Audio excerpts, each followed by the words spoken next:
Hola, amigos de la taberna de Castor y Pollux. Hoy me toca presentar a mí porque se ve que nuestro amigo Castor está impresionado. Estamos aquí en la Plaza Capitolina, junto al pedazo templo de Júpiter Optimus Maximum. Este templo que tiene las tres quelas, las tres celdas, junto a Júpiter en la central, tiene también a Juno y a la poderosa y a la gran Minerva, invencible Minerva, ¿no? Y aquí tenemos a Castor. ¿Cómo está el Castor? Pues muy bien, aquí contemplando la magnificencia del templo más grande, que además es una redundancia, ¿no? Porque está ideado y edificado para honrar al más grande de todos los dioses de nuestro ilustre panteón. A Júpiter óptimo máximo, ¿no? Júpiter el mejor y el más grande. Sí, sí, el más mejor, que se diría más fácilmente. Júpiter, Coloquialmente. el más mejor, ¿no? Sí, además empezamos aquí porque vamos a hablar hoy de la persona, al final vamos a hablar de la persona que hizo este templo, ¿no? O al menos al que se le atribuye, según el mito, ¿no? Que es a este mal hombre que era Tarquinio el soberbio, ¿no? Que por suerte, Bruto lo echó a él y a toda su familia, ¿no? A su mujer Tulia y a su hijo Sexto Tarquinio, el violador, y todas estas cosas, ¿no? Bueno, iremos hablando de ello. Por eso es raro, que creo que es la primera vez que quedamos fuera de la taberna estando en Roma. Bueno, ya quedamos una vez en el Valle del Murcia cuando hacía frío, que estaban a punto de llegar las Saturnales. Ah, Hicimos la ruta, pero por el otro lado, por la parte del Palatino, hasta coger el barrio del Velabro y ya pues remontar Vicus Toscus hacia abajo hasta llegar a la taberna, justo detrás de nuestro templo favorito. pues vamos a ir a la taberna, que es donde se habla bien, ¿no? Hombre, Nuestros oyentes que sepas que estamos arriba de la cabina de la colina capitolina y vamos a bajar por el Clivus Capitolinus, que es la cuesta. Por suerte es cuesta abajo, para arriba me ha costado más, he tenido que respirar un poco porque ya soy mayor, pero bueno, vamos hacia abajo. Y lo primero que nos vamos a encontrar, no sé si lo saben nuestros oyentes, es el arco de Escipión, que lo construyó porque le dio caña a un púnico que no valía para nada, un tal Aníbal, que no dio nada de problemas. Este hombre fue fácil de ganar, ¿sabes? como, 20 años y pico dando guerra, pero como dicen los chavales hoy en día, un loser, un perdedor. sí, un loser que nos dio casi conquista la República. Pero bueno, había que hacer un buen arco para celebrarlo, ¿no? Y vamos a bajar, vamos a dejar pues, templos de fortuna y el templo de Júpiter Feretrio, que se le atribuye a nuestro amigo Rómulo, de que ya hablamos anteriormente. Y en cuanto llegamos abajo nos encontramos el foro romano, el increíble foro romano, nos encontramos el templo de Saturno, nos encontramos la cárcel, que sé que a ti te gusta mucho, nos encontramos, nos encontramos Emiliario Aureo, ¿no? Vamos a ir avanzando, vamos a dejar a la derecha a la Basílica Julia y vamos a dejar también a la derecha el templo de Castor y Pollux, con una enorme estructura, también muy querido a Castor y Pollux por los romanos, que les ayudó en una guerra que pasará después de lo que estamos explicando. ¿Eh? Pero bueno, precisamente cuando acaba este problema con los reyes, vinieron Castor y Pollux a ayudar a la eminente república. Y vamos a girar aquí por la calle Toscus, Toscana, y como siempre, cerca de los Orreas, de los almacenes de Agripa, no sé si eran nuestros oyentes, sabe lo que quiere decir, que es aquel que nace de pies, o sea, que saca primero los pies de la madre, ¿no? Esto era un mal agüero y se tenía que rezar ante Horta para que hubiera suerte para la madre y para el hijo, ¿no? Pero bueno, vamos a entrar a la taberna y esta vez le dices a tu Liberto, Castor, que me dé posca, pero más rebajada, porque no me acordaba de que ya habíamos quedado en la cabaña de Rómulo y luego nos pasamos por la cueva de la Loba Capitolina, se me pasó y seguramente era porque la posca tenía algo de alegría. Algo de alegría, era una posca especial, era más fuerte que otras, pero bueno, le diré que la rebaje un poquito con agua, ¿vale? Para que le quite un poco ese sabor tan avinagrado que tiene la posca de la taberna de Castor y Pollux, famosa en el Lacio entero y parte de Italia, y bueno, que básicamente eres el consumidor número uno de ella. No, soy legionario, pues tengo fama. En tu taberna me llaman por el nombre, me llaman Portux, ¿sabes? Ya me llaman por el nombre. No llaman ese el legionario, dicen, ya viene Portux, el Aquilice. Preparad la Bueno, posca. pues el de la posca, preparar la posca, es verdad, es verdad. La gente bebe vino aguado. hay mucho griego por aquí, vamos a dejarlo, porque si no al final la gente se me puede ofender, ¿no? Bueno, como hemos dicho, que me lías siempre, Castor, te pones a hablar conmigo y arreglamos el mundo. Vamos a hablar precisamente de lo voy a decir así, a lo bruto ya, para que la gente se meta conmigo. ¿Roma es una ciudad etrusca, sí o no? Correcto. Ah. Esta vez no voy a discutirte porque es que estaba analizando los cimientos de esta ciudad y es que tiene un montón de paralelismos, ¿no? De pervivencias de esa cultura. La forma de concebir la religión, la forma de leer los auspicios, incluso los signos regios, ¿no? Los del rey de esta época, o sea, provienen del rey de las ciudades etruscas, ¿no? Del Lucamón, como se conocen esas tierras. A ver, yo te voy a decir unas poquitas cosas, a ver si tú encuentras algún paralelismo. No es fácil encontrarlo, ¿eh? A ver, suena desafío. Vamos a ver. Tienen a un dios, los etruscos, que se llama Tinia, que es el dios de los cielos y del rayo. ¿En Roma hay algo parecido? No, para nada. Creo que tenemos algo así, bueno, así algo lejano, pues no tendrá nada que ver con Júpiter. Sí, un tal Júpiter. Tenemos a una señora que se llama Uni, que es esposa de Tinia y es la diosa del matrimonio y del parto. Pues no será Hera, digo Juno. Juno, muy bien, es Juno moderna, la Juno moderna. Tengamos en cuenta que los romanos tenían, por ejemplo, a Lucina y tenían también a Yucurta, ¿no? Que eran diosas indigentes que tenían que ver también con esto, ¿no? Pero esta diosa, Juno, adquirió todos esos epítetos, ¿no? Juno Lucina, por ejemplo. Pero, o sea, que Uri también, ¿no? Y una tal, que me perdonen los oyentes porque no sé hablar etrusco, pero se llama Merva, que esta es la diosa de la sabiduría y de la guerra. Esa es nada más y nada menos que Minerva. Sí, esta es la triada etrusca. Qué casualidad, un poco, ¿no? Sí, es casualidad. Tenemos a Netus, que es el dios del mar, tampoco. ¿No? Tenemos a Turuns, que es el dios del inframundo. Y tenemos a Fluflus, que te gusta mucho a ti, que es el dios del vino. Este es tu favorito etrusco, ¿no? Sí, hombre, es el santo patrón. Es el santo patrón. Como vemos, Roma evidentemente tiene influencia en estos dioses, ¿no? Yo soy partidario, o al menos creo, de mi interpretación, precisamente, que estos dioses son una interpretatio tanto etrusca como después romana de los dioses indoeuropeos que había en todas partes. No es que los etruscos y los romanos y los de la Magna Grecia, los de la Lade, los macedónicos, los de la Jónica, copiaran a Atenas, por entender, sino que son dioses que nacen de esta cultura indoeuropea que era la que creció en esas ciudades en el siglo VIII, siglo VI, siglo VII, ¿no? Y por eso se tienen que parecer, porque son indoeuropeos en su base. No puedo estar más de acuerdo. Parece ser que en un primer momento pues se diversificaron los latinos hacia Italia, los jonios y los dorios hacia Grecia, junto a los aqueos, etcétera, todo de raigambre indoeuropea. Y claro, en ese momento pues ya pues por el tiempo y la geografía, pues ya se fueron distanciando, ¿no? Tanto en el culto como en la forma de concebirlo, etcétera, etcétera. Pero hubo un momento de la historia que al final, pues cuando volvieron a entrar en contacto esos pueblos, pues de alguna manera convergieron y se reinterpretaron unos dioses a otros, ¿no? Que ya existía ese dios de la luz, ya existían todos los pueblos con diferentes nombres y que poquito a poco, conforme las civilizaciones se iban, dijéramos, uniendo, pues se fueron uniendo también o equiparando los nombres. Júpiter no es el único nombre que tiene el padre de la luz en Roma, tiene varios nombres, ¿no?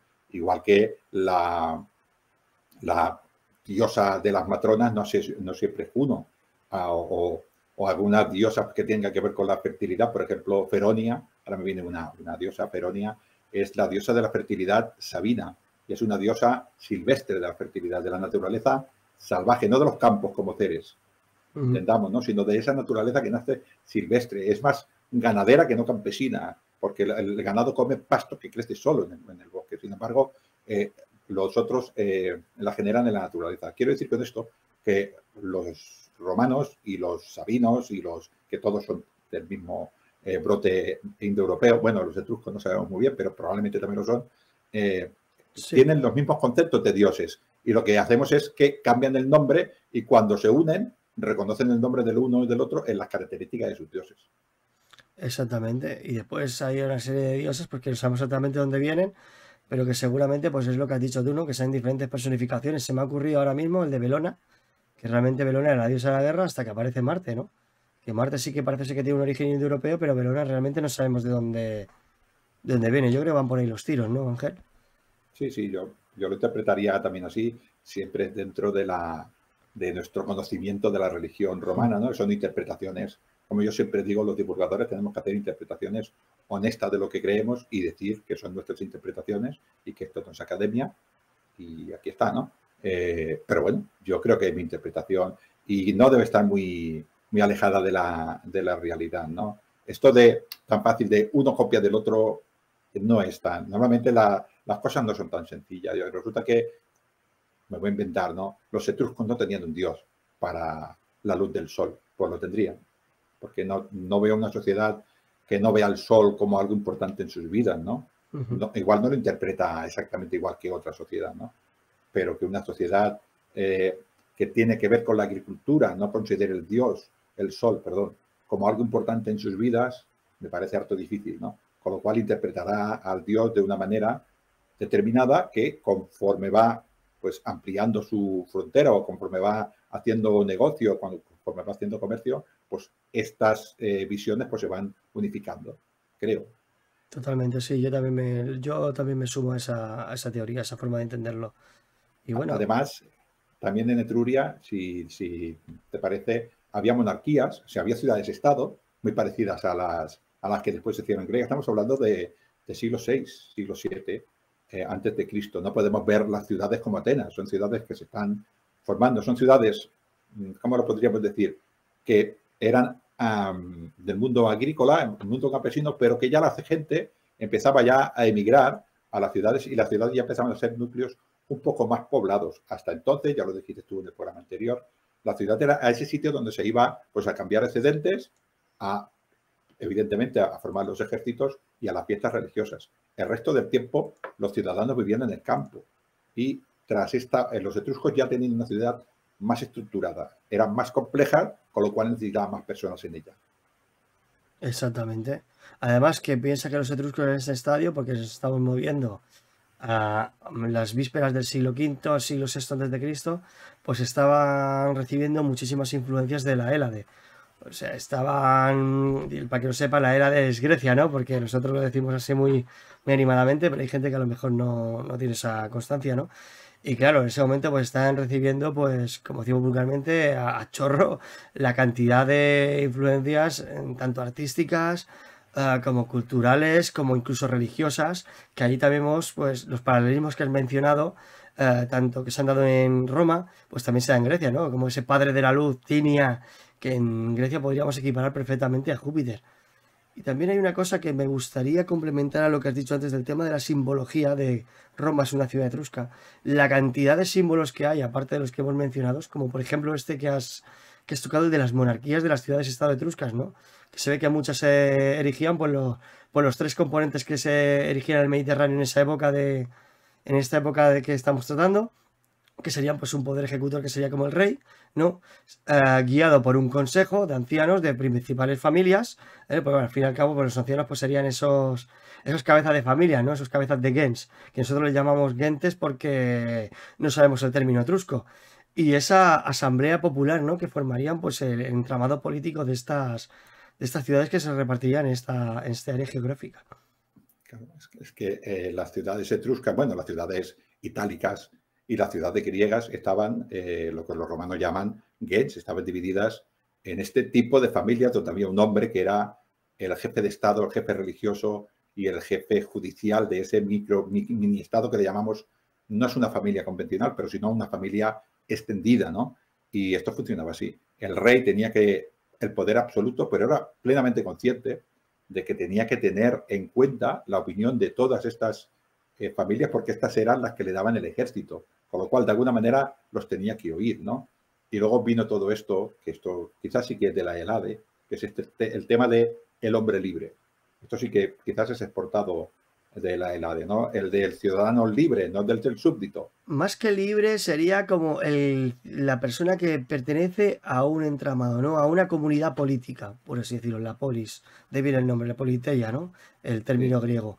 El individuo se concibe ya dentro de un grupo, de una sociedad organizada con sus propias instituciones, ¿no? Que forma parte de ellas, tanto a la hora de tomar decisiones mediante la asamblea, como militares, ¿no? A la hora de servir en el ejército, ¿no? Eso sería el concepto que tenían los griegos y en este caso los etruscos que también beberían culturalmente como hemos mencionado.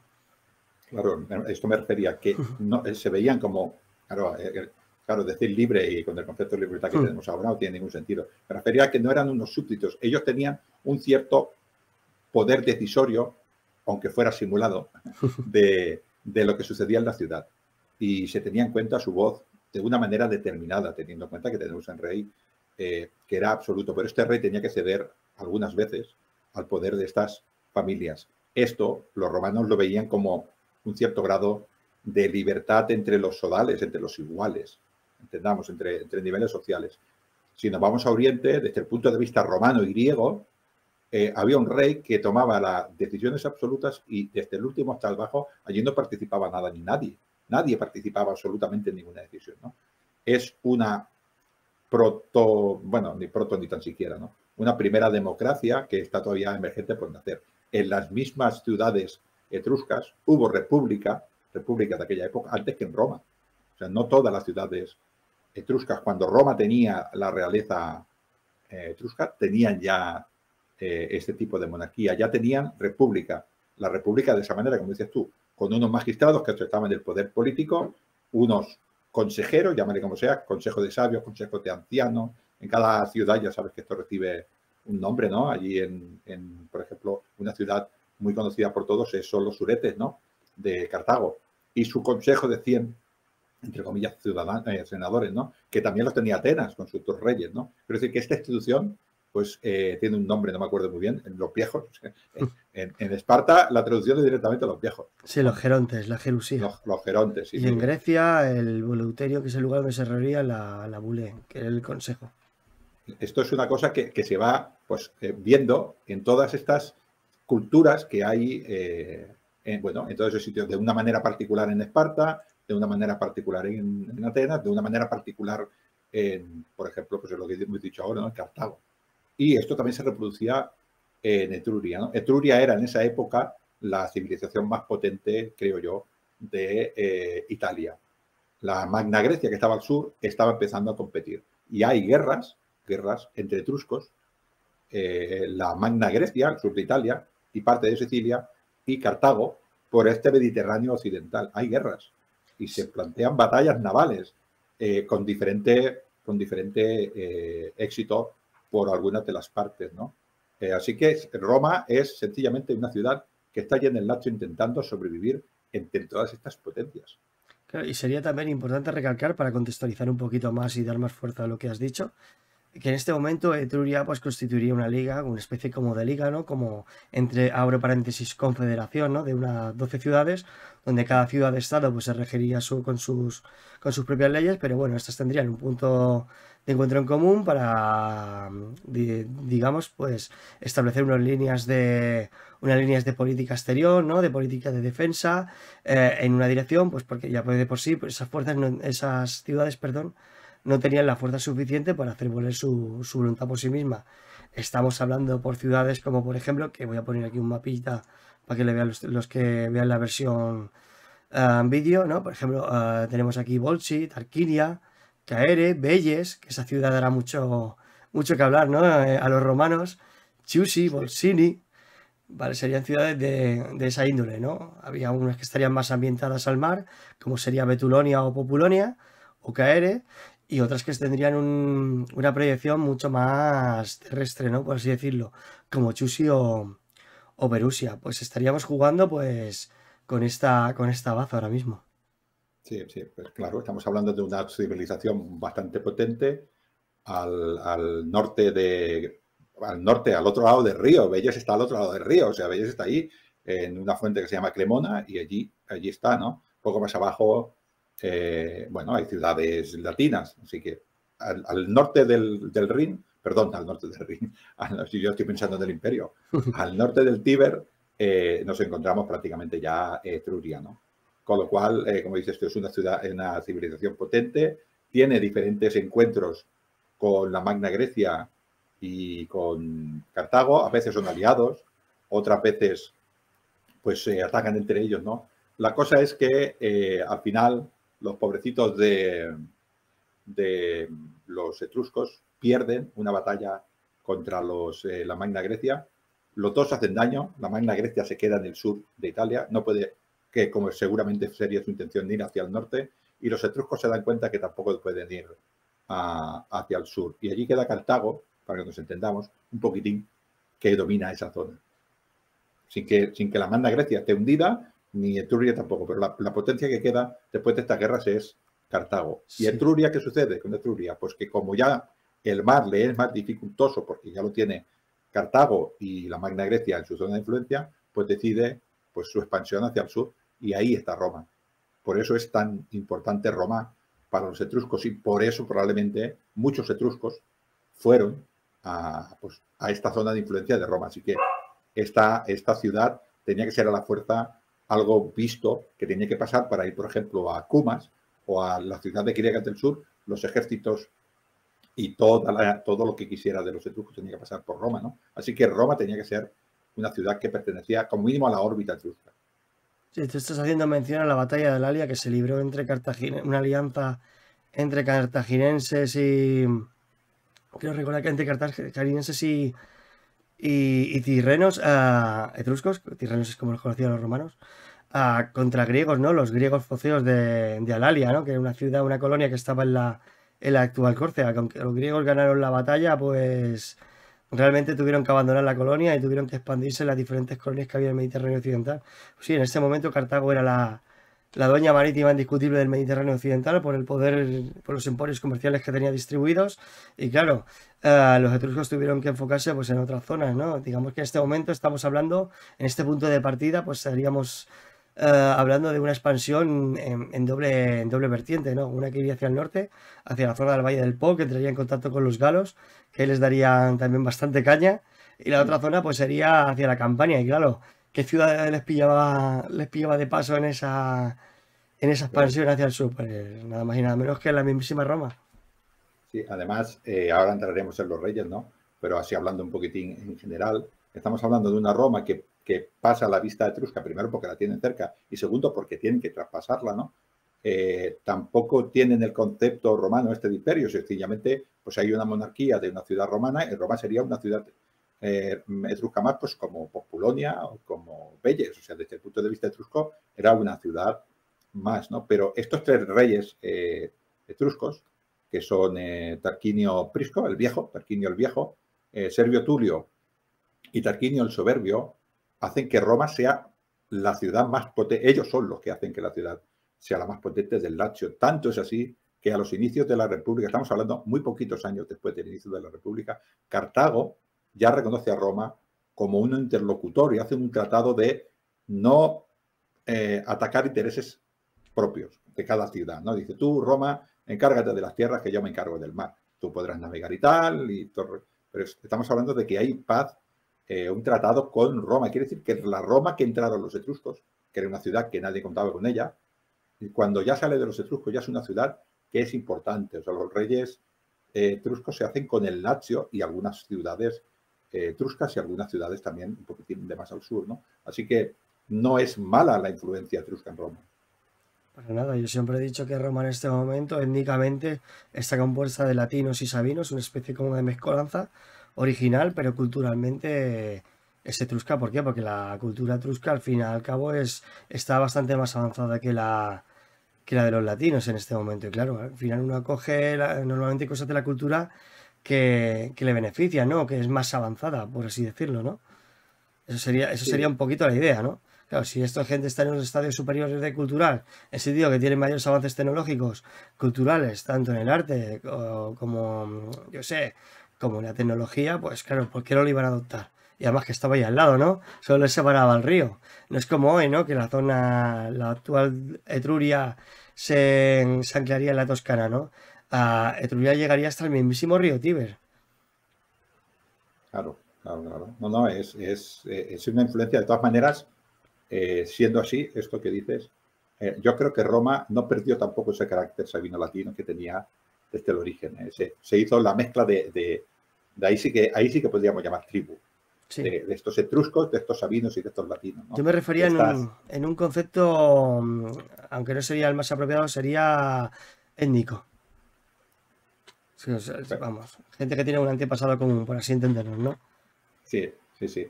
A la visión de Roma de los etruscos, la visión de la monarquía de los etruscos, no era la visión que nos dice el mito, porque estamos hablando muy del mito, es otra visión. Los reyes etruscos eran más, ¿cómo lo podríamos decir? La palabra absolutista tampoco sería, pero eran más rígidos Sí, más en el control del poder, autoritarios, quizás sería la palabra. más autoritarios. Intervencionistas.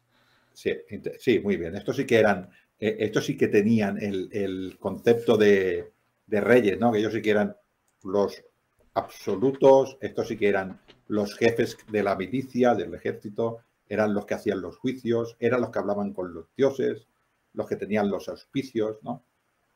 Y bueno, y los que organizaban un poquitín el tema. También introdujeron también en la ciudad este concepto tan importante para el romano que es lo que era la kiwis, lo que era la ciudad y lo que era fuera de la ciudad, y lo que era la milicia, ¿no? En la ciudad todavía se preservaban el derecho ciudadano y fuera de la ciudad entraba el derecho de la milicia. Quiero decir que dentro de la ciudad el rey consultaba al Senado, el rey hacía pues sus consultas a las diferentes curias que luego cambiaron. En estos momentos estamos en las curias, ¿no? Luego un poquitín más adelante ya cambia las centurias. Y hace todo este tipo de movimientos. Pero fuera, cuando el rey está en milicia, ahí sí que es un rey absoluto. O sea, lo que dice el rey se hace, no se discute. Y el que lo discute, juicio sumadísimo y muerto. O sea, tampoco hay mucho problema. Esta división, la ciudad sagrada, la ciudad, el pomerio, donde no puede haber armas, porque allí los ciudadanos somos ciudadanos, entre comillas, libres, de aquella época, ¿no? Los ciudadanos los patricios, el populus, para que vamos a volver a repetir, el populus eran los patricios y los demás eran pringados. Técnicamente no se ha dicho así, pero se entiende perfectamente como lo he dicho, ¿no?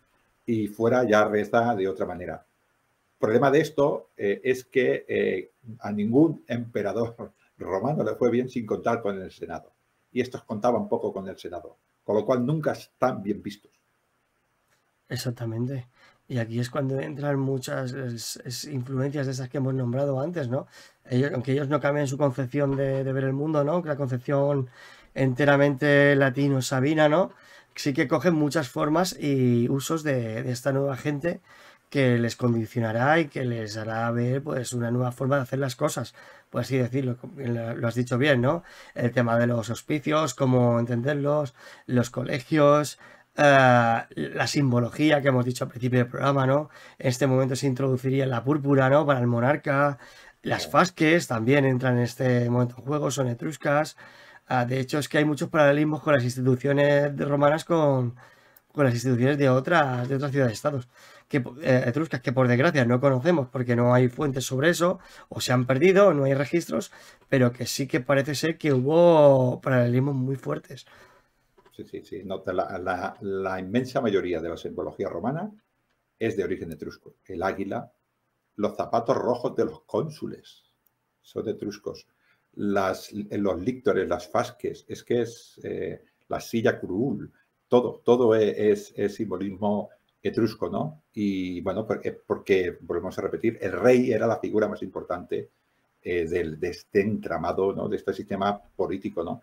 Y tenía que tener a mano todo, ¿no? Aquí parece ser que sí que era necesario que el rey fuera acompañado por estos líctores, porque los etruscos, según, vuelvo a repetir, hablando del mito, según el mito, al rey latino lo elegía el Senado, pues evidentemente, pues preguntándole a los dioses cuál era el ciudadano romano más cualificado para esto. Los etruscos se ve que no les gustaba tanto esto, les gustaba más el matar a uno para poner a otro. Con lo cual ellos, porque todos se ponen así, Castor, no hay ninguno que dice, uy, ha muerto mi precedente. Bueno, ha muerto porque está asesinado, pero ha muerto natural y yo le... No, esto no ha pasado. Sí, además que todos son familias, esos tres reyes, si no recuerdo mal. Todos tienen algún tipo de nexo parental entre ellos, ¿no? Que les relaciona. Pues antes de hablar, pues vamos a repetir otra vez lo mismo, ¿eh? Por eso están tan mal mirados. Bajo los etruscos, Roma empieza a crecer por el poder militar, el ejército cambia mucho también con los etruscos, cambia la forma de luchar. Sabemos que tenían panoplias hoplitas, no sabemos si luchaban en algún tipo de falange, no lo sabemos. Sí sabemos que estas panoplias las tenían. Bueno, si tienen panoplias hoplitas, pues no lucharían en grupos como los hombres de la Edad de Hierro, para que me entiendan, ¿no? Alguna otra organización tendrían, ¿no?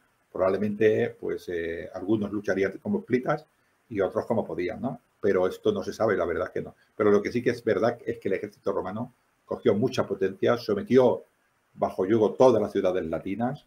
Roma era la ciudad más importante de todas las latinas. Algún rey latino fue ejecutado directamente por algún rey romano sin mucho miedo tampoco, con lo cual, y los demás callaron porque Roma, que era la ciudad más importante, y quedó atrás la oligarquía de Roma, el Senado. Esto, Castor, es un craso error de aquella época, sería en este caso un Tarquinio error, ¿sabes? Tarquinio error. Y lo pagaron, bueno, es que lo pagaron caro, ¿no? Tenemos a un rey muy importante que era Ancomarcio, ¿no? Que el hombre pues murió en extrañas circunstancias y heredó el señor Lucio Tarquinio Prisco, que es Lucio Tarquinio el Viejo. Bueno, Livio nos cuenta de él que era oriundo, bueno, era un refugiado de Corintio, oriundo de Tarquinio. Bueno, esto te lo puedes creer o no te lo puedes creer, lo de Livio, ¿no? La cosa que este tal Lucumón, que era como se llamaban algunos magistrados, no se sabe muy bien si eran reyes o eran magistrados. La cosa es que si no eran reyes es como un cónsul romano, era un rey por un año, así que era un rey. Este tal Lucumón se puso el nombre de Lucio y de ahí viene el nombre de la romanización de Lucumón, de este nombre de Lucio. Este hombre fue el primer rey etrusco de Roma, convirtió a Roma, empezó a hacer templos en Roma. Yo creo que podríamos decir un par de cosas importantes que hizo. Hizo muchos templos y también yo creo que las cosas más importantes de arquitectura que hizo este hombre quizás son la Cloaca Máxima, se le atribuyen a él y también se le atribuyen a Tarquinio Soberbio, pero quizás son reformas de uno del otro, ¿no? Y creo que lo que decías tú, este hombre viene de una civilización en la que los juegos son muy importantes, ¿no? Y hizo el primer circo en el Valle de Murcia. Claro, porque él está ya introduciendo pues lo que sería la arquitectura de poder, como se suele decir, ¿no? Una ciudad poderosa no tiene solo que serlo, sino parecerlo, ¿no? Como diría César muchísimos siglos después. Claro, y empieza a otorgar estas primeras estructuras que le darían esa magnificencia a Roma. O sea, que ya sería una muestra de su estatus y de su poder, ¿no? O sea, vamos, una ciudad a la altura de su poder en nación. Al igual que parece ser que el Coliseum se hizo, el anfiteatro Flavio Coliseum se hizo con las riquezas que se cogieron del Templo de Jerusalén, pues al parecer el Circo Máximo se hizo de las riquezas que este Lucio Tarquinio Prisco le quitó a las ciudades latinas que puso bajo el yugo de Roma. Así que de la victoria se hizo esto. También instauró el triunfo contra la pompa. Ya iba pues con los vestidos delante, ya saben, los senadores detrás, él representando en aquellos momentos a Hércules y a Júpiter, lo del diezmo de Hércules. Bueno, incorporó también este hombre este triunfo, ¿no? Se enfrentó a etruscos, a sabinos y a latinos, y no sé si hay más gente alrededor, pero a todo el que hubiera, este hombre le cascó. Y creo yo, Castro, si no me rectificas, hizo una cosa muy curiosa que era la de las nuevas gentes, ¿no? Dijo, senadores, no me tenéis mucho cariño, patricios, pues ahora voy a coger a plebeyos y los voy a hacer como vosotros, senadores, y los voy a además declarar patricios, como vosotros. Quizás el Senado esto no le gustó mucho. Claro, serían los que conocemos como los conscriptis, ¿no? Estaban los patres, los minoris, sí. Sí, que serían los patres, los antiguos patricios, los hijos de los padres fundadores, ¿no? De ahí viene el nombre, los patris. Y después estarían los conscriptos, ¿no? Que serían, digamos, unos... No tendrían tampoco las mismas atribuciones que los primeros patres, no tenían el mismo prestigio, pero bueno, pero ya los había metido en el Senado, ya tenía partidarios suyos. Digamos que sería una forma, pues, de atar al Senado, ¿no? de conseguir más número de gente pues que apoyaría la causa dentro de la mismísima institución. Vamos a poner, si quieres, aquí siempre hablamos de los reyes, pero hoy vamos a hablar también de la mujer de este hombre, de Tarquinio Prisco. Era una tal Tanaquil, que era su señora. Esta señora se ve que participó, no se sabe muy bien cómo, en el que su marido fuera rey. Así que en Comarcio, el pobre, se ve que no miró muy bien a esta mujer un día y hasta llegó aquí. Esta Tanaquil, que es la esposa, es la primera matrona, una matrona bien considerada, romana, de origen etrusco, que conocemos. No sabemos si antes, pues hubiera probablemente, como vuelvo a repetir, como eran pueblos que estaban muy cerca, pues habría algún matrimonio mixto, siempre dentro de la importancia de cada clase social, ¿no? Pero esta es la primera que conocemos, que es Tanaquil. Tanaquil tuvo, con Tarquinio Prisco tuvo 2 hijos, y que se sepa, y una hija, uno que se llamaba como él, que acabó siendo rey otra vez, su hermano, Arrunte, Tarquinio, y una hija que se llamaba Tarquinia. O, casualidad de las casualidades, Tarquinia, ¿con quién se casaría? Esta Tanaquil tenía ¿sabes? El ojo de güey este del tenis, que lo ve desde lejos, Sí. pues tenía ojo y acertó con Servio Tulio. Servio Tulio se casó con Tarquinia, la hija de Tanaquil y de Tarquinio Prisco. A la postre fue el rey, ¿no? Hemos dicho que al señor Tarquinio Prisco lo mató un complot, al parecer, nos dicen las fuentes, que de los hijos de Anco Marcio. Bueno, no lo sabemos. La cosa es que los hijos de Anco Marcio no fueron los reyes. Al parecer, esta Tanaquil tenía fama, qué casualidad, tenía fama de que podía ver visiones en sueños. Castor, que era una de las maneras que tenían los dioses de comunicarse con los mortales. Entonces, si tú tenías, no un ensueño es aquello de decir, por ejemplo, tengo hambre, me duermo con hambre y sueño con bocadillos de lo que comieran los romanos. ¿Vale? No. Yo soñaría con bocadillos de jamón. Esto es un ensueño. ¿Intentamos o no? Por ejemplo, tengo mucho trabajo. Castor, yo sé que eres un hombre ocupado. Te pones a dormir y sueñas con vacaciones, por ejemplo, en Pompeya, que me dice que se está muy bien allí. Esto es un ensueño. No, es este sueño que te despiertas con inquietud y que lo llevas todo el día diciendo, me quieren decir los dioses algo.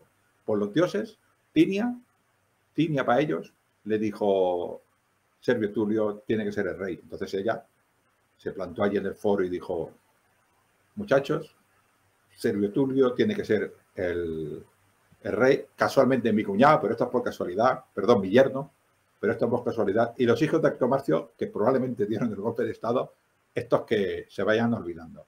Y así consiguió este muchacho ser rey por su suegra, Tanaquil, y su mujer, Tarquinia. Este es el mismo Servio Tulio que era conocido previamente como Mastarna. El mismísimo, sí, que dicen que tenía origen muy humilde. De hecho, la palabra serbio parece ser que pudiera ser que, bueno, hay varias, ya sabes que estos son mitos, ¿no? La etimología se sabe. Por eso, ¿no? Que viene de un hombre que era un guerrero, que no sé qué, o que su madre era una esclava de precisamente Tarquinio Prisco, y Tanaquil, pues, no sé, a mí me extraña mucho que Tanaquil de un esclavo lo hiciera rey, ¿no? Pero bueno, la cosa es que fue rey, así que Servio Tulio no sería tonto y es una cosa que no acabo yo muy bien de entender. ¿Por qué no puso a sus hijos? Anda. Esos complots tan típicos de estas cortes, ¿eh? Sí, bueno, no lo sé. La verdad es que igual eran muy chiquiticos, no lo sé. O ya conocía a Tarquinio el Soberbio y dijo, tú no puedes ser rey, que te vas a cargar la monarquía. Están aquí, ¿no? Bueno, también una característica muy propia también de la monarquía romana es que al final, pues, por mucha autoridad que tuviesen los reyes, no dejaba de ser electiva, ¿no? Quizás los patres y los conscripti, como se conocía el Senado en esa época, tampoco habría dado el visto bueno porque habría visto a los niños, los hijos del anterior monarca, pues a lo mejor como incapaces o no preparados para gobernar o por algún motivo, ¿no? Al final todo tiene que pasar por el Senado y si el Senado no lo aprueba, pues eso no no se llevaría a cabo. A ver, esto no es dogma, ¿no? Es una teoría que tengo yo en función de cómo están redactados los acontecimientos, cómo nos han llegado a nosotros. Es una suposición, vamos. Sí, sí. Bueno, tenemos a nuestro amigo anterior, el rey anterior, que ha hecho muchas obras en Roma. Está empezando a construir la Roma que conocemos, el Foro, Cloaca Máxima, bueno, hace muchos templos en Roma, lo que sería el primer circo, ¿no? Que seguramente no se parecería al que vamos viendo después, porque el circo lo van tocando muchísimos reyes, ¿no? Pero tenemos a Servio Tulio, y este Servio Tulio sí que es un rey muy importante para Roma. Este Servio Tulio hace, ¿cómo diría yo?, una nueva constitución en Roma. Es que es un rey conocido por sus reformas, ¿verdad? Es el Sí, reformador por antonomasia. sí, es el reformador de la constitución romana. Pasamos a esta Roma de las tribus y de las gens a la Roma de las centurias, que yo creo que vuelve a ser otro intento, 193 centurias, vuelve a ser otro intento. No podría ser, dijéramos, eliminar el poder de la gente, porque era imposible, porque el rey le debía el ejército a esta gente, ¿no? Pero sí un poquitín mezclarlo con el dinero. Una persona de dinero ya podía, una persona nueva, de estas nuevas gentes que hubiera llegado, que tuviera dinero, ya podía participar en el ejército. Dividió el ejército por dinero. Estas reformas de las clases, ¿no? De los 100.000 a la primera clase, 75.000 la segunda. Ya hablaremos, si quieres, un día en un programa que creo que igual ya has hablado Sí, sobre las reformas de Servio Tulio del ejército. tengo un programa dedicado precisamente al ejército sobre las legiones romanas durante la monarquía, tanto en Pues la monarquía latino-sabina como en la etrusca, y ahí está bastante bien explicado por el amigo Batallas por la Historia, pero bueno, que se puede hablar desde otra perspectiva, todo es hablarlo, ¿no? Pero es que, sí, yo creo que estas son 193 mm, centurias. Además, estas centurias, que ya es una palabra que arrastra a Roma hasta hasta el centuria final. centurión, que arrastra hasta la desaparición, son los hombres que van a ir a la guerra. Son el ejército, el pueblo en armas ya. O sea, los hombres que toman las decisiones importantes de Roma son el ejército, no los ancianos, no el ejército. El hombre que porta la espada. Eso no quiere decir que no esté influenciado por los demás, porque al final hay una cosa que es la potestas en Roma, que es el poder que te da la ley, y otra cosa es la autoritas, es el poder que te dan los demás. El Y el prestigio. Senado, ¿eh? Sería una cosa así parecida como el prestigio, ¿no? El prestigio, muy bien, sí. Pero eso te lo dan los demás, no lo puedes tener Mm. tú.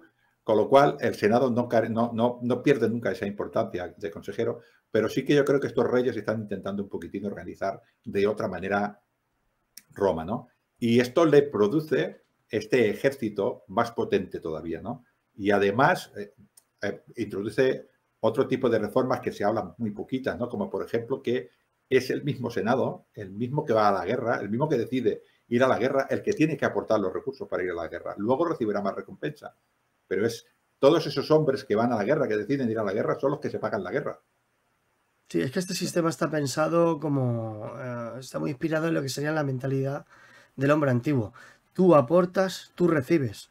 O sea, a nosotros nos puede parecer en plan de, jolines, qué injusto es, ¿no?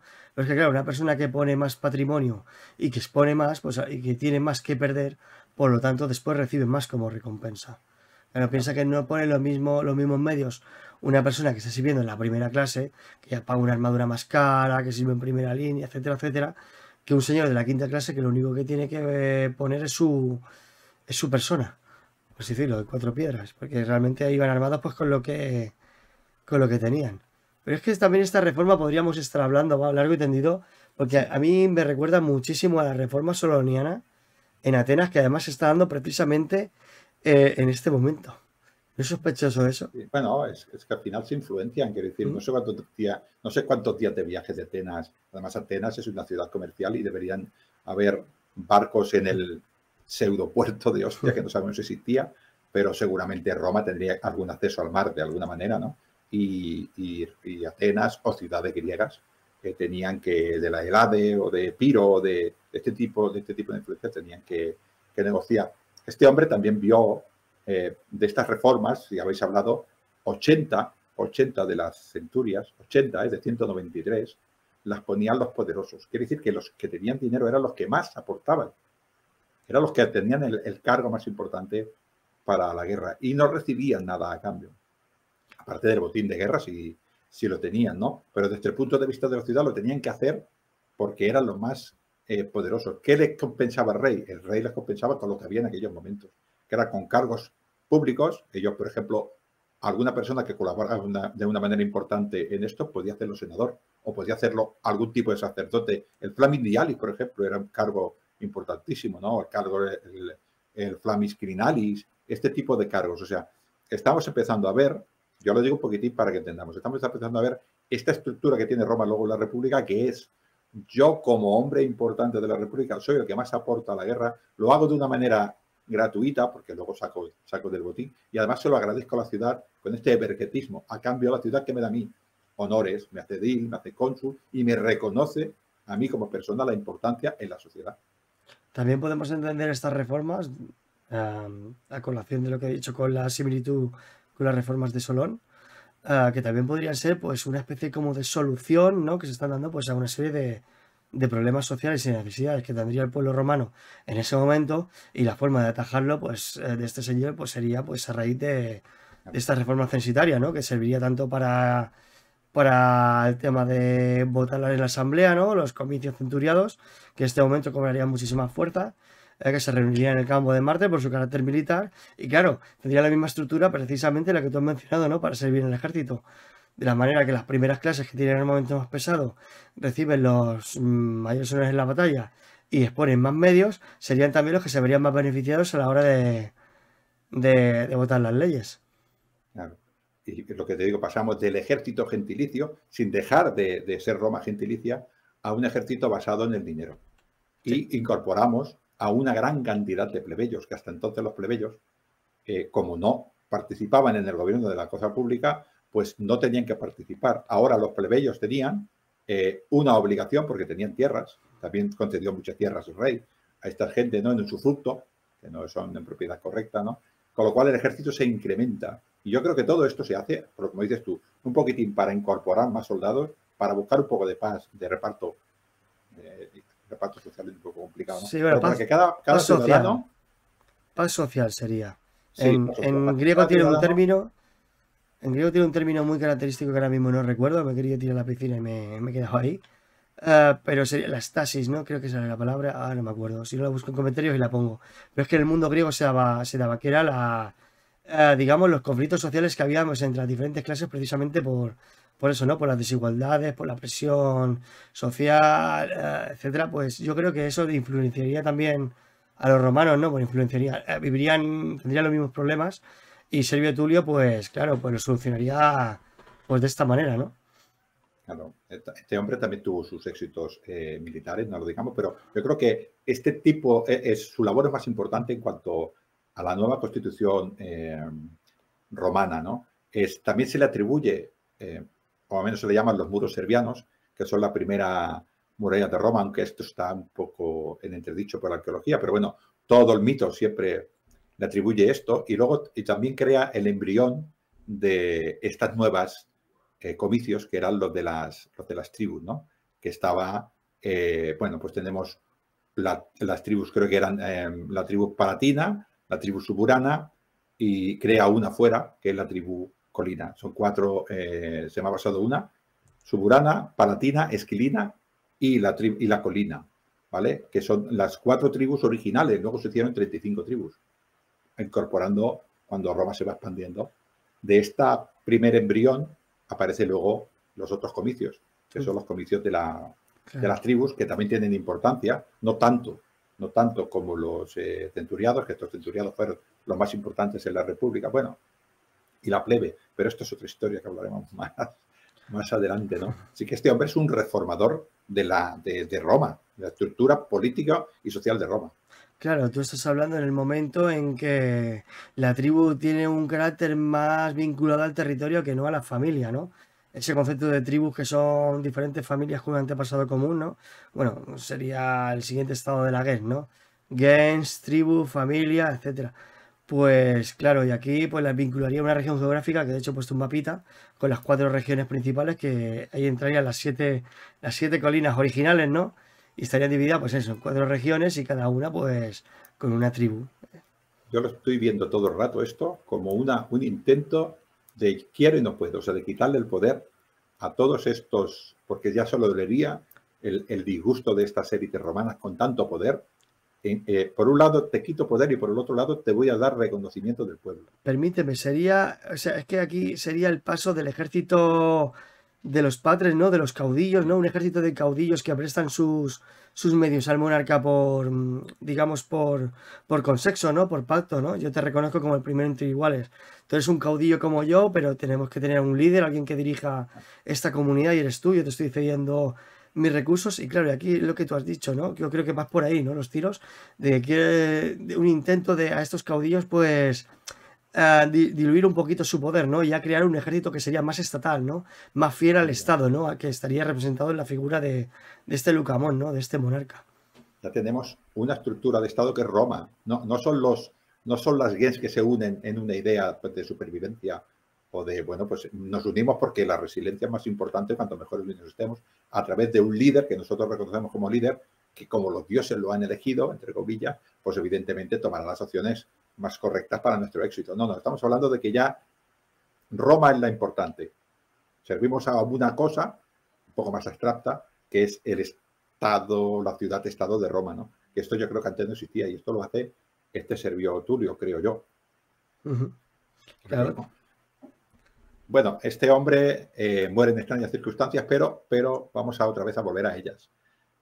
Porque en este caso sí que ellas son importantes en el paso de la monarquía. Teníamos a Tanaquil, hemos dicho, acordaos, ¿no? Que hemos dicho a Tanaquil, que la tenemos casada con, bueno, ya no está porque está muerto este señor, pero Tanaquil está todavía por ahí. Y su hija Tarquinia tiene 2 hijas, Tulia la mayor y Tulia la menor. Pues no sabemos si Tanaquil o Tarquinia, ¿vale? Lo que hace es casar a sus hijas, a las hijas de Servio Tulio, Tulia la mayor y Tulia la menor, con sus tíos. Con Arrunte, la mayor la casa con Arrunte y a la menor la casa con Tarquinio, con Lucio Tarquinio, las casas. O sea que tenemos a las 2 sobrinas casadas con sus 2 tíos. Aquí sí que se puede decir que la cosa queda en casa, ¿eh? Queda en familia. Esto queda en casa, sí. Estos son, yo no sé, yo esto no lo he visto en Roma, nada más que esta vez.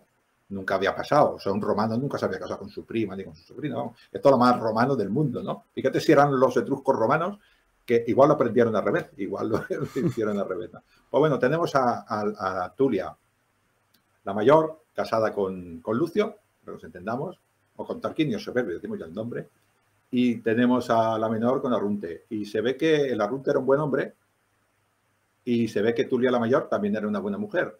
Y Tulia la menor dijo, este no va a ser rey nunca, macho.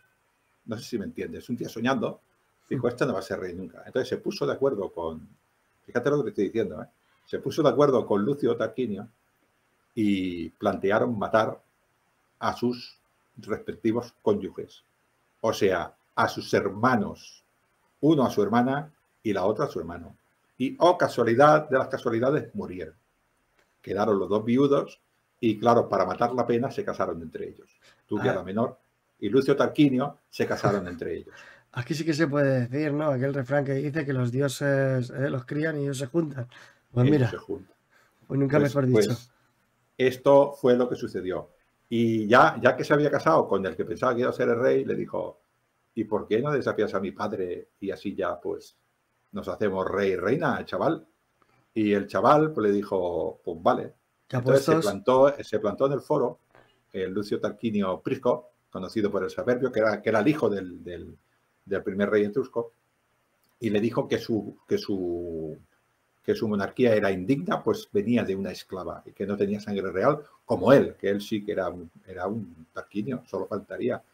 Y a base de peleas, se ve que uno tenía más hombres que el otro, pues asesinó al padre. O sea, Tulia, la menor, mató a su hermana y orquestó el asesinato de su padre para ser reina, o para ser la esposa, en este caso, del rey. Nos dice la leyenda que el padre Tulio huyó mientras estaba llanito y Servio Tulio huyó, ¿no? Y cayó en una calle. Pues dio la casualidad de que aquella muchacha llegó al foro y les dijo a todo el mundo, mi marido será el nuevo rey. Y cuando se retiraba hacia su casa, nos dice Livio, que este no es exagerado, lo que dice Livio nunca es exagerado, dice que el cochero vio al cuerpo de su padre, de la señora, de la matrona que llevaba, y la matrona le obligó a pasar por encima del cadáver de su padre. Así acabó Servio Tulio. Una pena, un gran reformador. Hay una calle que dicen que se llamaba la calle del crimen por este asesinato. ¿Dónde está situada? ¿No sabes? ¿Tienes ese dato? Dicen que está en la Cuesta Urbia y en la colina Esquilina. ¿Vale? Así que hasta allí el hombre intentó huir, herido, evidentemente, perseguido, y esta mujer pasó por encima. Y Tulia, la menor, hija de Tarquinia, nieta de Tanaquil, pues con su tío fueron las siguientes personas poderosas de Roma. Así entró Tarquinio el Soberbio a Roma, como para quererlo. Por todo lo alto, ¿eh? Ya, eso era debía ser un mal presagio, ¿no? Eso ya nos va indicando de cómo va a acabar la cosa. Sí, sí. Este se ve que hace ya una guardia personal, dice, mi Servio Tulio ha acabado así, ¿no? Mi cuñado, que era su cuñado, porque dice, pues ha acabado así, pues voy a protegerme bien, y se ve que se protegió bastante bien. Al Senado ya le dijo, no te hago ni caso, chaval, y cogió a gente que venía de Etruria directamente, sin ser romanos, y dijo, vosotros vais a hacer el Concilium Tarquinium, ¿sabes? Y os voy a preguntar a vosotros. Se ve que Bruto se le pusieron las orejas, ¿sabes? Como, ¿sabes cuando el coyote, cuando se enfada en los dibujos animados? Pues así se le puso a Bruto. Y a Valerio y a todos estos hombres de Roma, ¿no? Y estaban, nos dice la leyenda de él que utilizaba a las malas artes, ¿no? Male quarendi regni, dicen, ¿no? O sea, que su reinado se inicia con malas artes, evidentemente. Es que matar a tu hermano es exagerado. Y lo que mal empieza, mal acaba. Sí. Además, con este currículum... pues empezó, como era la ciudad más importante del Lacio, pues empezó a esta liga. Tú antes has hablado de las 12 ciudades etruscas, pues había una cosa parecida con los latinos, pero este señor dice, no, Roma, empezó a hacer Roma, ¿sabes? Dice, Roma, vamos a hacer los pactos para la romana, o sea, yo mando y tú obedeces. Este es el único pacto que entiendo.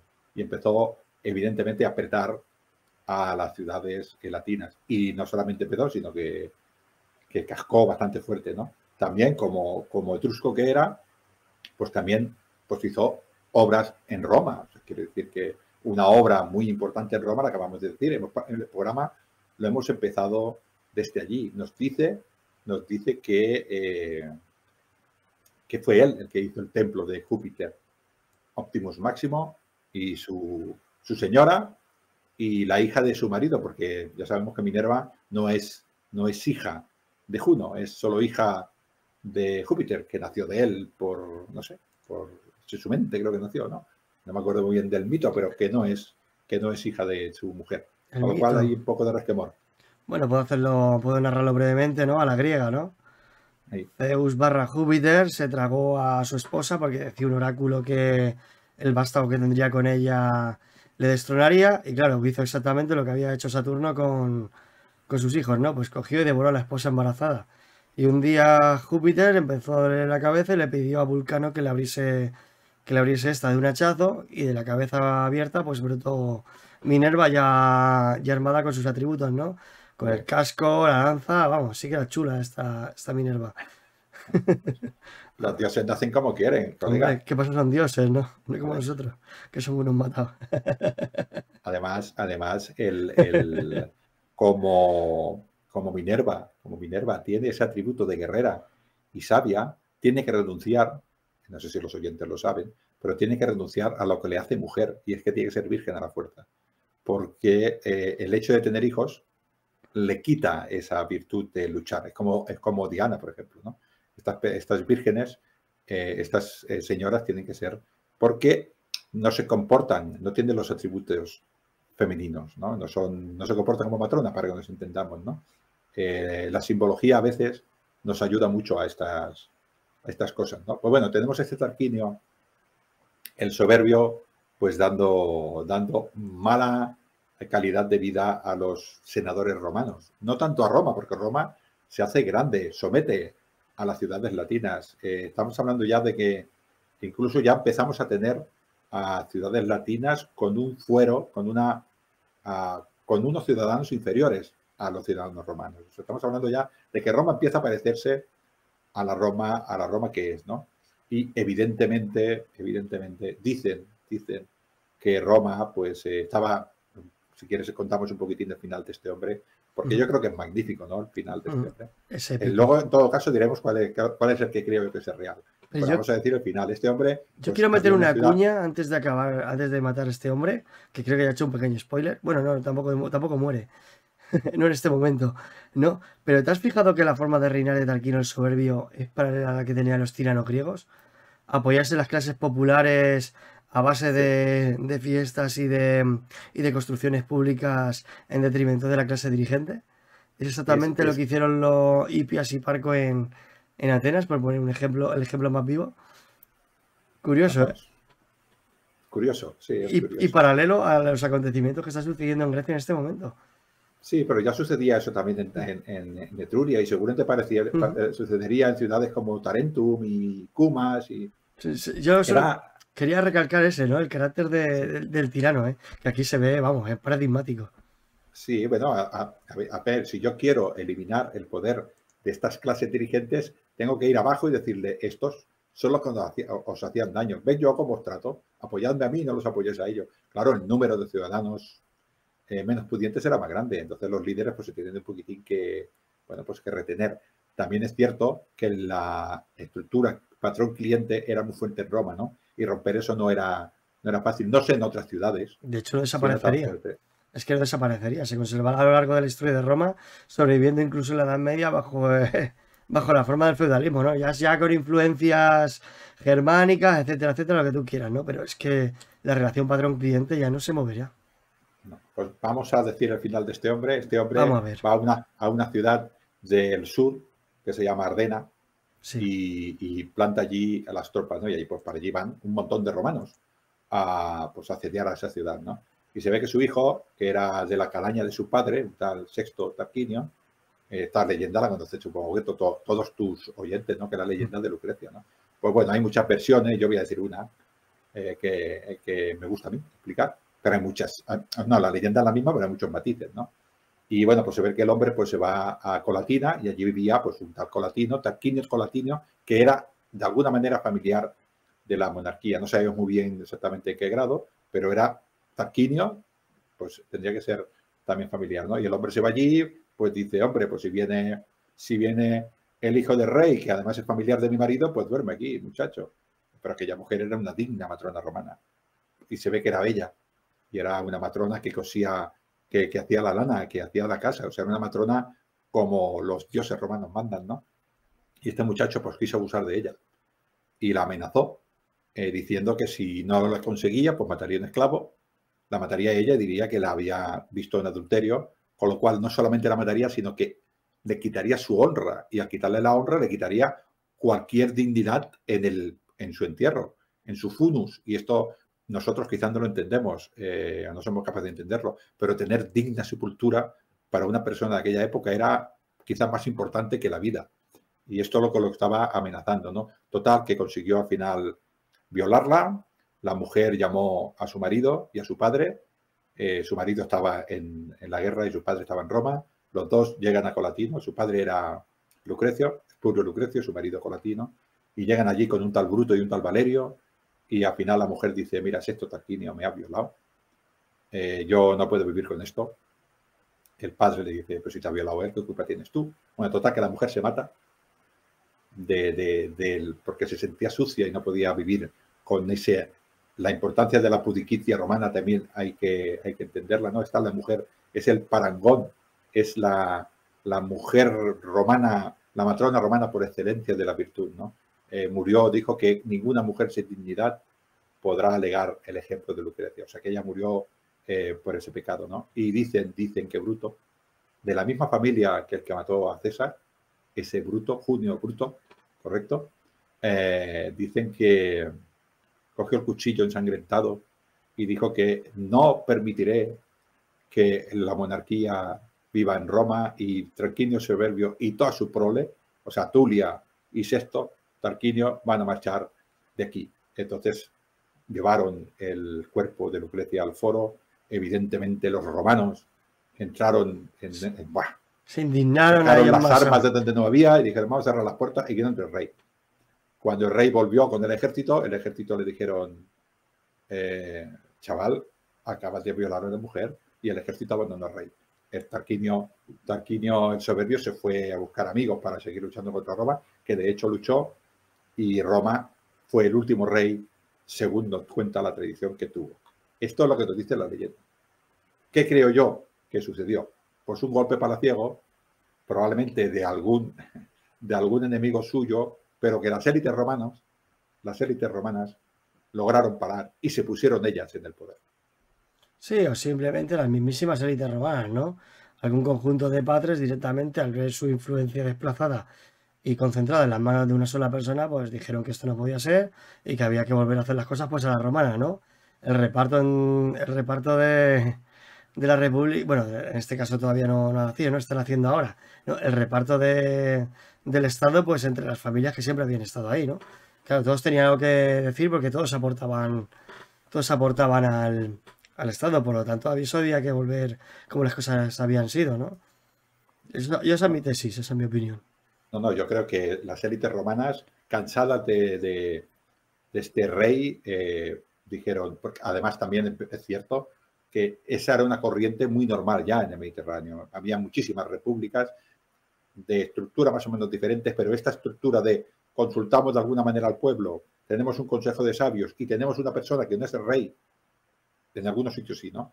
Pero en otros que no es el rey, que es un magistrado que es un rey temporal, por un año, por 2 años, depende del sitio. Esto es ya muy común estamos hablando de 509, según nos dice el mito, probablemente no será a finales del siglo VI, pudiera ser más bien principio del siglo V, ¿no?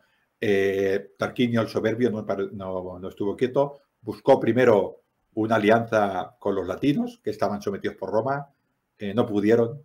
Luego buscó una alianza con los etruscos. Aquí la historia es otra, que quizás un día la podemos contar, que es el Lar Pórsena, ¿no? Un hombre muy poco conocido, pero que le dio caña a Roma, ¿no? Pero no consiguió Tarquinio el Soberbio ser rey de Roma, y Roma consiguió ser una república. Pudiera ser, hay algunas fuentes y todo, que dicen que durante un corto periodo de tiempo Lar Pórsena pudiera haber sido rey de Roma, pero un poquitín como entendían los reyes, los etruscos. Él era rey de una ciudad etrusca y conquistaba una ciudad y evidentemente le iba a dar autonomía, porque no era la manera de ver el mundo de los atenienses o de los etruscos. Las ciudades, las colonias se autogobernaban solas, ¿no? Y probablemente este autogobierno fue el que hizo que Roma mantuviera la república. Exactamente, o a lo mejor el partidario que colocase en ese momento, pues no afianzaría ese poder por la lejanía, por las circunstancias o por el motivo que fuere. Bueno, fue hacia abajo, hacia Cumas, y Cumas era una ciudad importante, y allí pues perdió parte de su ejército, de su poder, y bueno, fue un rey poderoso. Se cuentan auténticas burradas, si la gente lo quiere buscar, Lar Pórsena sobre su tumba, que es enorme la tumba, ¿eh? Un laberinto, bueno, enorme. Buscarla, que los oyentes busquen la tumba de Lar Pórsena, porque Livio creo que nos explica auténticas, yo creo que ahí bebió más posca que yo, porque nos dice cosas raras, ¿no? Pero bueno, aquí es como acaban estos reyes. De todas maneras, la república sí que es cierto que se divide entre en aquella época eran pretores. Hay unos conceptos de Roma que son el imperium, que son los auspicium, que son el ius, que son el fas, que todo esto está allí, y ellos lo que hacen es un poquitín organizarse, ¿no? Parece ser que los primeros pretores son estos, los Valerios, Brutos, ¿no? Bruto que mató bueno, el que echó afuera a Tarquinio el Soberbio. Dicen que en la batalla contra los latinos, la primera batalla, murió defendiendo a sus hombres. Y dice el mito que las matronas romanas estuvieron un año de luto por la muerte de este Bruto. O sea, estamos hablando de una época mítica, de una época en la que Roma necesita héroes y encuentra en Lucrecia la mujer por excelencia, y a Bruto, el romano por excelencia. Un año las matronas de Roma estuvieron de luto por él, nos dice el mito, ¿no? También fue el primer cónsul, junto con Colatino. Colatino le quitaron el consulado por ser Tarquinio, y bueno, y al final fue Valerio, y bueno, a partir de ahí se cree que todavía no eran cónsules, eran pretores, pero los pretores ya tenían el imperium. El ejército estaba en los pretores y la justicia también estaba en los pretores, ¿no? Y bueno, y los augurios menores y los augurios mayores. Hay todos unos conceptos que un día, a ver si me animo, y un poquitín explicamos, porque están por encima de todo ello, ¿no? Está por encima de el dius, el pleno derecho, bueno, estas cosas, y también definen un poco la manera de ver Roma y la República. Todo esto yo creo que se hereda de los etruscos. Lo que sí que creo que Roma no es etrusca del todo, es en esta base, que ya lo hemos comentado fuera de línea, que es en esta base de que en un principio Roma aceptó de una manera relativamente fácil que extranjeros se incorporaran en su ciudadanía. Eso no es muy normal, no es muy oído en otras ciudades, ¿no? Creo que tú me has comentado que esto para un lacedemonio, para un espartano era impensable. Anatema, es anatema, o sea, es tabú. O sea, yo creo que es una particularidad precisamente, únicamente, es que ni de los latinos, del pueblo romano, por la forma de su fundación, o como dice la leyenda que es su fundación, que fue centro de acogida, que para que esa comunidad fuese creciendo, pues se aceptó a todo bicho viviente que respirase, ¿no? En sus colinas. Eso es lo que le da esa fuerte personalidad, y eso de hecho se ve en el siglo, creo que es el siglo I, Claudio en una de sus ponencias en el Senado, que para apoyar la aceptación de galos en el Senado, precisamente alude a estos episodios, ¿no? De cómo Roma era tan integradora en este episodio. Yo creo que viene de ahí, ¿no? Está en el ADN de la ciudad desde su mismísima fundación. Sí, bueno, que ya con Rómulo estamos hablando en mito, ¿no? Pero poco más adelante es aquel que se gana, la ciudadanía romana se gana por la sangre, pero también por la virtud. No solamente en la sangre está la virtud de los hombres, sino en el comportamiento. Es una especie de premio. Supieron jugarlo muy bien, y eso, bueno, al fin y al cabo es uno de los pilares de su éxito, ¿no?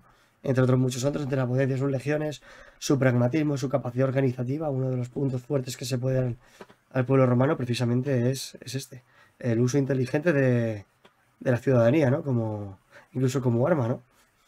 Pero también que no sé si muchas personas que han escuchado la historia de los reyes etruscos nos hablen, pues, hayan oído hablar de Tanaquil, que era la esposa de Tarquinio Prisco, de Nuestra Señora Tarquinia, que era la mujer de Servio Tulio, o de Tulia la Menor, que era la mujer o la esposa, en este caso, de Tarquinio Soberbio. También podríamos haber hablado en los programas anteriores, pues, de Ersilia, que nos dicen que es la mujer, o de Acca Larentia, que era aquella que cuidó a estos niños, ¿no? Estamos hablando de que en Roma siempre, por el motivo que sea, las mujeres son invisibles, pero están aquí. Y en el caso de las etruscas, también es cierto, que es un tema que no hemos hablado, la mujer etrusca gozaba de una libertad muy, muy importante en el mundo etrusco, ¿no? Quizás la mayor libertad de todas las itálicas, por encima de las romanas y muchísimo más que las griegas. O sea, cualquier mujer griega probablemente quisiera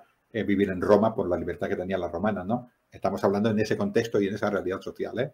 No, eso te quiere decir que la mujer romana viviera en el paraíso, ¿no? Y la etrusca tampoco, pero la etrusca ya en esa época ya podía heredar, y las romanas tardaron siglos en poder hacerlo, ¿no? Las mujeres en esta época las romanas eran parte de la gens, una parte de una comunidad, no eran individuos en sí.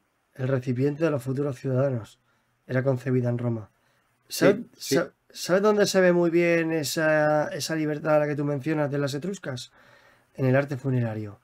Sí. Como las ves en los banquetes junto a sus maridos, sonriendo, ¿no? Con como que denota esa complicidad, ¿no? Como que está a la misma altura de su hombre, de su marido, ¿no? Ahí se ve perfectamente cómo podrían estar a su altura. Y por ahí académicos que decían que cuando los esposos marchaban a hacer sus campañas de guerra o sus campañas de comercio, ellas quedaban con las riquezas y no necesitaban permiso de nadie para tomar decisiones sobre sus propiedades, incluso la de los esposos. Esto en Roma no se conoce.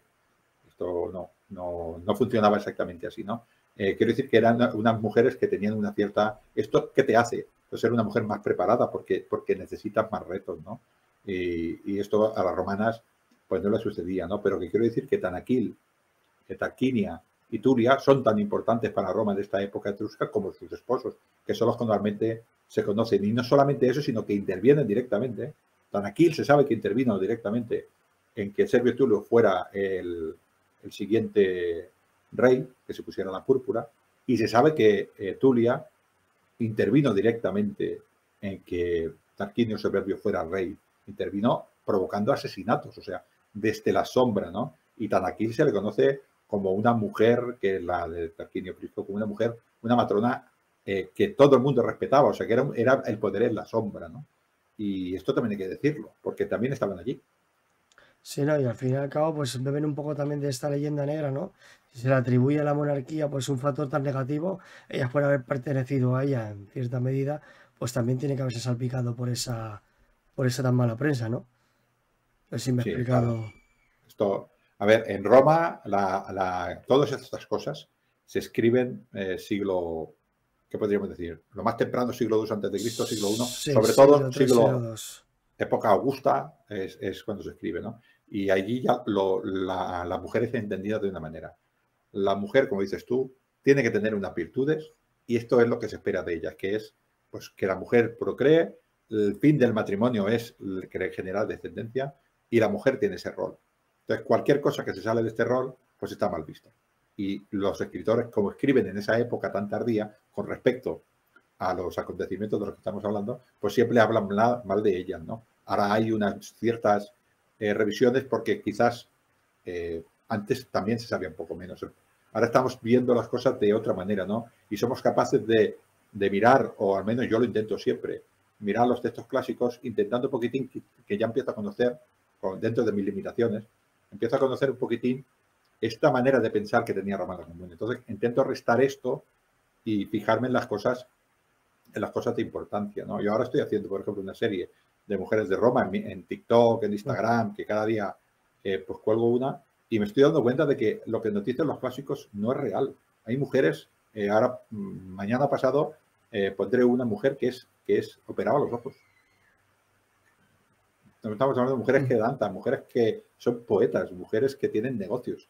Y no nos dicen esto los clásicos. Los clásicos nos dicen que las mujeres son meros recipientes de hijos y que no colaboran. Pues no, las mujeres colaboraban en la economía de Roma de una manera importante. No tanto como un senador, lo entiendo, pero no eran unas mujeres que permanecían en casa y no salían, que no veían el sol. No es cierto eso tampoco, ¿no? Y siempre hay un prejuicio de aquella mujer que se sale de la norma. Imagínate si es la mujer de un rey al cual no ha respetado, este rey no ha respetado al Senado, que son los que escriben. Pero por extensión también, permíteme también esta expresión vulgar, no pilla cacho a su mujer. Al fin y al cabo estaba al lado de él. O sea, por lo tanto le tiene que salpicar esa mala prensa. Bueno, y también lo vemos en ejemplos muy posteriores como el de Cleopatra o el de Mesalina o así que Fulvia, ¿no? Que tienen muy mala prensa y que realmente pues seguramente pues fueron mujeres pues que bueno, o Agripina la menor también, también que la tengo bastante estima, ¿no? Que tengo cierta admiración en su Sí. figura. Lo que pasa es que después le salió rana, ¿no? Por Bueno, la basura dijo que tuvo. Permíteme que bueno, lo diga así. a ver, ¿qué te quiere decir? Pero Que bueno, Marco Aurelio también tuvo sí. una basura de hijo que tampoco a veces los padres no acertamos. Sí, no, es que lo vemos con ojos de padre, ¿no? Como se suele decir. Pero bueno, pues yo creo que ha sido un paso muy completo, ¿no? Por esta época tan brumosa de la monarquía. Esta por lo menos es un poco más... Hay más claros que sombras en comparación con el anterior periodo. Y ha sido súper interesante ver pues como Roma realmente es una ciudad que se puede incluir dentro del ámbito etrusco. Ya no Sí. dentro de la Decápolis, ¿no? De esa región de Oce, pero sí muy influenciada y muy paralela a esa cultura. Es que lo hemos Pues visto en sí. su simbología, su religión, su forma de entender las cosas, las obras públicas, el momento del nacimiento de Roma como ciudad-estado, lo podemos marcar precisamente en este periodo. Y bueno, también quiero hacer un pequeño epílogo que a partir de este momento, pues Roma sentiría un pequeño retroceso, ¿no? Las ciudades se le echarían encima en este vacío de poder, esta vorágine, pero bueno, Roma puede con todo, saldrá adelante y Sí, más bueno, reforzada. Hasta que vengan unos señores melenudos, ¿no? Con bigotes llamados los galos. Bueno, que en este momento los romanos todavía son melenudos también, ¿eh? Sí, sí, sí. Fíjate que estaba mirando ahora cuándo se hizo el primer tratado, y el primer tratado se hace justo cuando acaba la República, El, cuando empieza la el República. 509, Con 508 Cartago, era, ¿no? el primer tratado entre Cartago y Roma. Lo he encontrado hasta en griego, yo de griego no sé, mi alma, a ver si encuentro el año, ¿no? Pero que me estoy refiriendo que... Sí. Si no voy mal, y- es en el 509, 508. Y sí, creo que lo narra, no sé si es. Si no es Polibio, es el otro escritor, el Dionisio Halicarnaso, ¿no? Dioniso Halicarnaso. Sí, Es sí, uno de sí. estos dos. Ahora no recuerdo la fuente exactamente, pero sí. Sí, La Roma, fecha Roma sí que la tiene recuerdo. pero también hay que explicar Hay como 5 que Roma tiene un tratados. retroceso al principio de la República, primero porque la ataca todo el mundo, pero ya la atacaba antes. Yo creo que es sencillamente por la caída de Claro, Etruria. el vacío de poder. Sí, O sea, el vacío de poder provocado en la ciudad, pues claro, a rey muerto, rey puestos, en el momento que se consigue estabilizar la situación y se sustituye por otro poder, pues sí, en sí, este es momento, que claro, sus enemigos estaban al acecho. Y, todos los pueblos latinos van a por Roma, todos. O sea, yo creo que no queda nadie. Pero que me quiero referir que Etruria, que era la vertebradora de ese territorio, cae. Y al caer, pues es Roma la ciudad que es emergente, pero esto no es a automático. ver, sería Entonces, muy, o sea, a lo mejor sería muy injusto decir que Etruria cae, pero sí que entra en una especie como de declive, ¿no? Como que empieza a replegarse sobre sí misma, que sería la actual Toscana y gran parte del Lacio. Porque realmente Etruria cae, bueno, desaparece pues en el siglo segundo, ¿no? Que, que todavía tiene recorrido. no, no, Pero ya no es lo que era, o sea, sí, digamos que retrocede, ¿no? A mí los ha galos perdido también. el mar totalmente con respecto a los griegos y con respecto a los cartagineses. Roma, Etruria ya no tiene el mar. Y la parte de abajo que tenía Roma ya la tiene vetada. Y arriba están los galos, Están que apretando en le este están dando momento. caña por todos lados. Se le pasan por encima los galos unos cuantos, ¿no? Ujú. Después. O Claro, sea, ahí. que ya tiene muchísimos problemas, ¿no? Y ya no es esa civilización boyante que era. Evidentemente, una civilización importante no cae de un día al otro. Hay que entenderlo, ¿no? Pero si ya no puede ya no va más a por Roma. Es Roma la que va por Etruria. Ya poco a poco Roma Vamos, ¿no? empieza a ir a por todo. Hombre, Recibe. Eso ya hablaremos más adelante, casi continuando en esta saga, ¿no? De esta especie de historia de Roma, que hemos sí. iniciado así, casi sin darnos cuenta. Ya hablaremos, ¿no? De ese episodio que para mí es el que cambia la psique de. Bueno, hay dos puntos. Uno es Tú dices este. Breno y los Uno es samnitas. Brene. Uno es Breno y el otro es la Primera Guerra Púnica. Y voy a decir por qué. Porque es el momento en que Roma se lo creía. A la Porque, púnica. porque Roma se lo cree, exactamente. Bueno, Pues la tanto primera púnica la con la primera de como la, Amílcar. es que la primera como la segunda, porque de la primera vienen muy subidos. Y de hecho empiezan a tratar con desdén a todo pueblo del Mediterráneo. Y casi se llevan un susto, ¿no? Con Aníbal. Bueno, No, pero pero bueno, es que Aníbal también fue no la prueba sé, de tío, fuego. yo creo que cuando los samnitas los pasaron, creo que es la Segunda Guerra Púnica, ahí, samnita, cuando los pasaron por el yugo, Bueno, a ver, y también Pirro. cambió algo, ¿eh? Bueno, y Pirro también, ¿no? Que es la primera potencia extranjera que pone pie ahí, ya que estamos hablando de un rey helenístico, ¿no? Un rey de Nada, verdad. Pero ahí bueno, a ver, hay estamos. diferentes episodios, pero yo, como al fin y al cabo esto es subjetivo, no es subjetivo, para mí es el de los galos, que creo que no me lo vas a discutir, porque eso No, no. cambió el carácter romano, Camilo es el segundo fundador de Roma y lo no en es. vano, no en vano. Es que, a ver, vamos, es que prácticamente les conquistaron la ciudad. Dice la leyenda que menos el Capitolio, pero yo creo que incluso ahí, ¿no? Que se trincharon y dijeron, venga, nos rendimos en estas condiciones. Y el otro punto, claro, las guerras púnicas, porque es que estamos hablando de ya de la guerra mundial de la antigüedad. Sí, la Primera Guerra Mundial mundial del Mediterráneo, Es que sí. además es que es casi calcado a a las dos guerras mundiales de la época contemporánea, tanto la primera como la segunda, es que parece que es lo mismo, ¿no? Una lucha entre potencias emergentes y después una paz mal sellada, porque realmente Cartago no perdió. Bueno, Cartago no perdió, estaba exhausta, estaba disgustada, pero aún Amílcar, el padre de Aníbal, todavía estaba dando caña. Estaba dando muchísima caña, él no había perdido una batalla, No. los sufetes le obligaron a rendirse. El hijo perdió una contra Roma y el padre ninguna. Exactamente. Claro, y ahí en ese momento yo creo que Roma fue lo que le dio las ínfulas esas de, ¡buah! Si podemos con esto contra lo que sea. Y claro, cuando se declara la Segunda Guerra Púnica, o sea, es el magistrado que creo que es Fabio Buteón, que se plantea en el Senado de Cartago, y el que dice, bueno, tenéis aquí la opción de la guerra o la paz, ¿qué elegís? ¿La guerra? Pues toma guerra, ¿sabes? Pero ya fue una actitud muy chulesca. Sí, bueno, eso no lo dice luego más tarde. Esto es una conversación de bar, ya sabes que Sí, estamos es la en la taberna y cantina, el ¿no? Mulsun sube. Sí, sí. A los que estudiamos un poquitín en la historia de Roma en profundidad, sobre todo yo ahora que estoy estudiando mucho atrás por mi trabajo, por mi libro que estoy haciendo, ¿no? Y estoy mucho estudiando esta época. Al final uno se da cuenta de que Roma es una ciudad afortunada. O sea, lo más normal en una ciudad como Roma es que se lo hubieran cargado y sobrevivió. O sea, es hasta, como dices tú, prácticamente hasta la guerra púnica, hasta la Segunda Guerra Púnica, la historia de Roma es una Roma de supervivencia. Es de supervivencia, de pura supervivencia. Reacciona contra el enemigo porque todo el mundo va por ella, porque está en un sitio privilegiado. Y a base de, supongo, de saber, de luchar, pues aprende a luchar. Y fueron los que tuvieron la máxima capacidad de generar soldados y de hacer la violencia más efectiva. No te diré la más brutal, pero Lo sí la más más efectiva. efectiva. ¿Sí, Totalmente no? de acuerdo. Y claro, Y con ello fueron conquistando poquito, poquito, poquito. pues el carácter, Y posición geográfica, digamos, capital humano, etcétera, etcétera, pues esos múltiples factores que les caracterizan a los romanos, pues eso fue lo que les, bueno, lo que yo creo que fue lo que les dio el éxito. yo creo que el punto de inflexión, tú me has dicho dos, pero yo que no te digo que no sean importantes, ¿no? Porque hay muchos puntos de inflexión. A ver, Pero yo creo subjetivo. que el punto es Breno. Breno les enseñó a los romanos de que el enemigo es lejos. Sí, O sea, es este concepto moderno americano, sobre todo, que no se me enfaden los norteamericanos, que es el del ataque preventivo. sí. Yo me siento amenazado, ¿pero por qué? Porque tú eres muy potente. Y te estás haciendo potente y estás en mi frontera. Esto para mí ya es una amenaza, voy a por ti, antes de que te haga grande. Y esto es así. Y se lo empiezan a creer, como dices tú, quizás no se lo creyeron hasta las guerras púnicas, ¿no? Pero yo creo que ya vencer a Pirro es Pirro, ¿eh? Pirro es uno de los grandes generales más importantes de la antigüedad, ¿eh? Estudiado por los clásicos, por los mismísimos Claro. clásicos, ¿eh? A la altura de Alejandro y Y Enio. Roma venció a Pirro. Y Roma venció a las falanges macedónicas. Todavía no sabemos cómo, pero las venció por cabezones.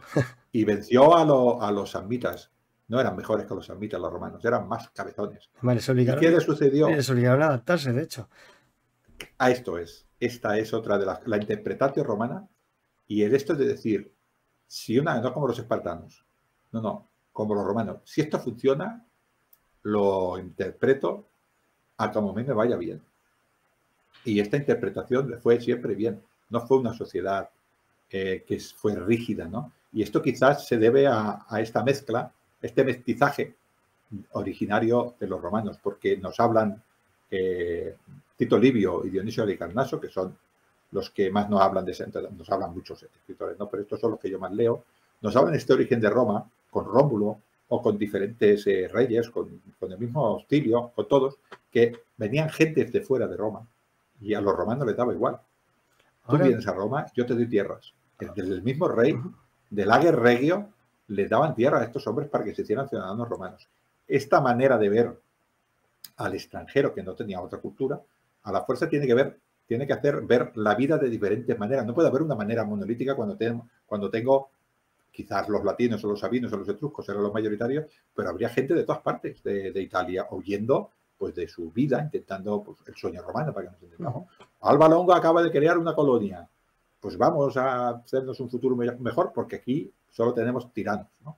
Y allí se encontraban otro, pero bueno, esto es el sueño romano, ¿no? Y yo creo que esta mezcla de culturas tiene que hacerte a la fuerza ver las maneras diferentes de las cosas. exactamente, no puedo estar más de acuerdo. Pero bueno, eso ya lo dejamos para próximas entregas, que ya nos hemos bebido todas las existencias. Pues bueno, te despides tú porque yo he entrado, yo ahora, acuérdate que siempre me dejas a 30, 40 gladiadores porque se ha hecho tarde. Sí, y sí. yo tengo que ir allí al lado del templo de Diana, que allí cerca de mí vive Marcial y luego vivirá Lucio Licínio Osura, gente muy importante, hispanos, del clan de los hispanos, ¿no?